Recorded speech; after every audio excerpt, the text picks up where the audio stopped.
Hi, I want to present equipment and crafting system in my game, the Endgame. Every armor slot came in 3 variants, which represent each of main attributes and its corresponding defense type. So how those defenses works?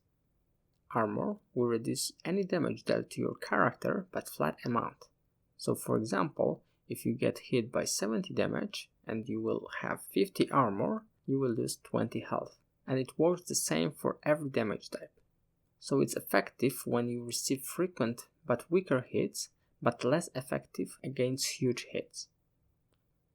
Deflection is a defense roll against attacker accuracy, and when it's successful, it reduces damage by half.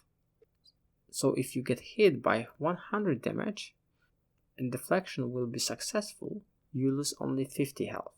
So it's good against huge hits and okay with smaller ones. It's worth mentioning that you will be able to cap deflection to have 100% chance to deflect damage. Ward is kinda a second health pool, but with build-up regeneration mechanic. It's removed before health, so if you take 100 damage and you have 50 ward and 100 health, you will lose all your ward and 50 health. After that, you will start regenerate your ward every second until you reach your maximum amount. But if you get hit by 50, you will lose only 50 ward and health will remain untouched. In terms of defense, ward is somewhere in between and is good for both small and big hits, but not frequent. Weapons also have some basic affixes like armor have defenses. For example, axe have armor penetration and sword have deflection. Okay, now let's talk how to add to this equipment some additional properties. This process is called enchanting. Like you might see, every equipment have maximum amount of points which can be spent on affixes. Every affix costs certain amount of those points depending on its type and tier. For example, here we have max health affix of tier 2 and it costs 8 points. You can see here that you can select what enchanting materials you will be using. Those are runes and soul gems. Runes are responsible for what type of affixes will be possible to get. Soul gems, on the other hand, are responsible for what enchanting action will be performed. There are 5 different actions which can be done: roll, add, remove, preserve, and clear. On the right side, you can see a table with all possible affixes with their tags, which can be rolled on the item. If I click on any of them, like here on max health, it will show us a table with possible tiers, their cost, and weights with which they will be rolled. If I select a rune which supports vitality and block resource, then you can see that affixes with resource tag will disappear, and all affixes with vitality tag will get their weights multiplied by 10. You can select up to 3 runes, which all of them will affect affixes weights independently. You can further improve your odds by using items of higher rarity. Equipment of the same base type have the same possible affixes to roll, but with different weights. So if I want to enchant common item, its weights of affixes will be in favor of lower tiers. But if I use higher rarity item like this uncommon, I will get much better odds to roll higher tiers. There are 5 rarities: common, uncommon, rare, mythic, and unique.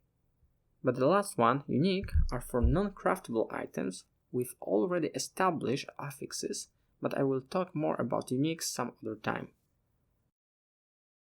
Okay, now I selected runes and soul gem roll, and we are ready to enchant the item. Like you might see, every time I enchant, item will generate random affixes based on modified weights by selected runes. Every enchanting action will consume all used runes and soul gems.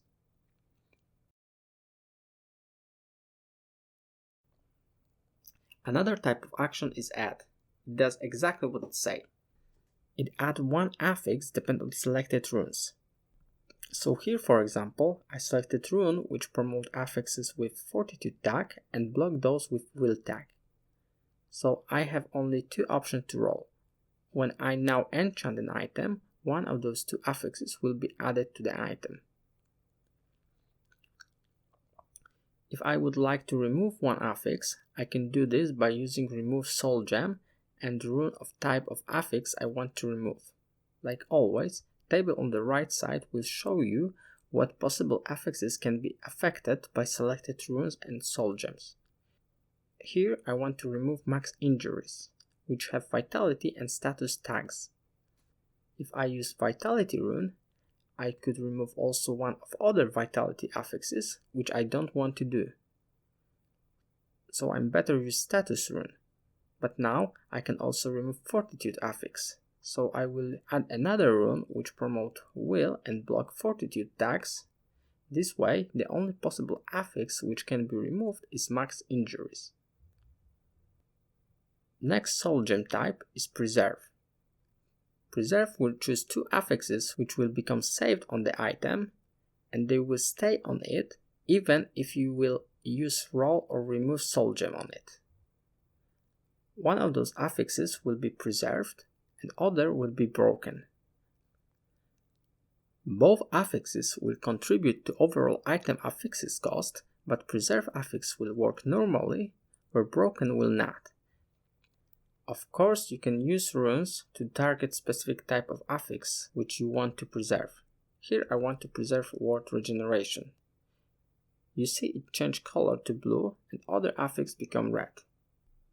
Now I can roll this item and my preserve affix will always be there.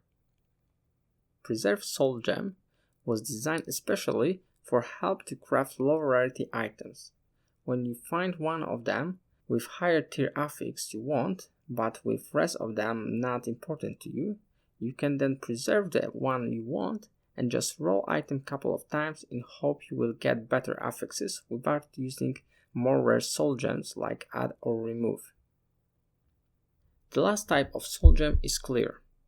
Clear like it sounds, clear the item and remove all affixes it has, even those preserved and broken.